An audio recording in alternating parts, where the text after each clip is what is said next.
आज dictation 160 word पर minute से शुरू होगा। चलिए हम आज डिक्टेशन को स्टार्ट करते हैं। 3, 2, 1। महोदय, हमारे बीच आज पाकिस्तान के अध्यक्ष की उपस्थिति इस सुखद परिवर्तन का प्रमाण है। व्यक्तिगत असुविधा के बावजूद उन्होंने गणराज्य दिवस समारोह देखने के लिए हमारा निमंत्रण स्वीकार किया और वे यहाँ पधारे हैं। विदेश के साथ महत्वपूर्ण संपर्क की दिशा में यह वर्ष चिरस्मरणीय रहेगा। इस वर्ष बाहर से कई एक सम्मानीय महानुभाव हमारे देश में आए। उनमें यूगोस्लोवाकिया के राष्ट्रपति, चीनी लोक गणराज्य के प्रधानमंत्री, श्रीलंका के प्रधानमंत्री और इंडोनेशिया के प्रधानमंत्री का मैं विशेष उल्लेख करना चाहूँगा। इन महान नेताओं का स्वागत करना हमारा सौभाग्य था। रूस, चीन तथा अफगानिस्तान के सांस्कृतिक शिष्टमंडल भी इस वर्ष हमारे देश में आए। इन शिष्टमंडलों को बहुत लोकप्रियता मिली। ऐसे आगमनों और राष्ट्र में सांस्कृतिक शिष्टमंडलों के आदान प्रदान की उपादेयता निश्चित ही बहुत अधिक है।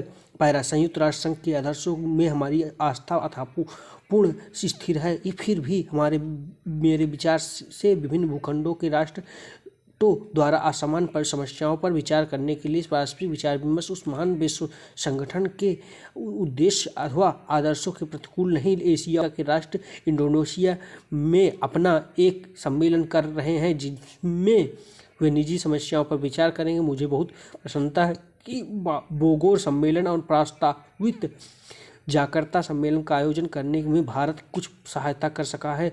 जब यह सब कार्य निश्चय ही बहुत बड़े हैं, इनसे हमें आगे बढ़ने के लिए दृढ़ संकल्प और आत्मविश्वासी बने रहने की प्रेरणा मिलती है।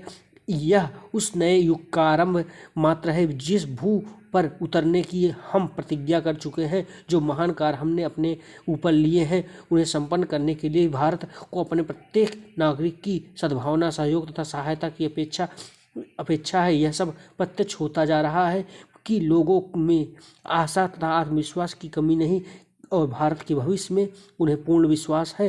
ये शुभ लक्षण है। अपने पिछड़े हुए और दलित भाइयों से दो शब्द कह कर मैं इस संदेश को समाप्त करता हूँ। हम अपनी प्रतिज्ञाओं से मार्गदर्शन और उन उच्च उद्देश्यों से उत्प्रेरित हो जिनका सदियों से भारत में आदर किया है और जिनका फिर से स्मरण कराने के लिए महात्मा गांधी ने इतना गंभीर प्रयत्न किया। जो भारत में सच्चा कल्याणकारी राज्य स्थापित करने के लिए कटिबद्ध है। ऐसा कल्याणकारी राज्य बनाएंगे जिसमें प्रत्येक नागरिक को न केवल समान अधिकार और समान अवसर मिलेगा बल्कि वह अपने देश के प्रति कर्तव्य का भी स्वेच्छा से पालन करेगा। आप मेरी आज यह प्रार्थना है कि हमारा यह आदर्श ध्रुव तारे के समान हमारे पथ प्रदर्शन के लिए, उन्हें प्रेरणा देने के लिए सदा हमारे सामने रहे। मैंने यह प्रयत्न किया है कि संसद के इस सत्र में जो काम आपके सामने आए हैं उनमें से कुछ आपको बता दूं। मुझे आशा है कि आपका परिश्रम हमारे देश के कल्याण के लिए सफल होगा और भारत गणराज्य की यह नई संसद मैत्रीपूर्ण सहयोग का एक उदाहरण उपस्थित करेगी। उपाध्यक्ष महोदय, प्रारंभिक दौर में भारतीय संस्कृत राष्ट्रवादी नेताओं का विश्वास था कि राजनीतिक मुक्ति के लिए कार्यक्रम इतिहास की कार्यसूची में भी नहीं था।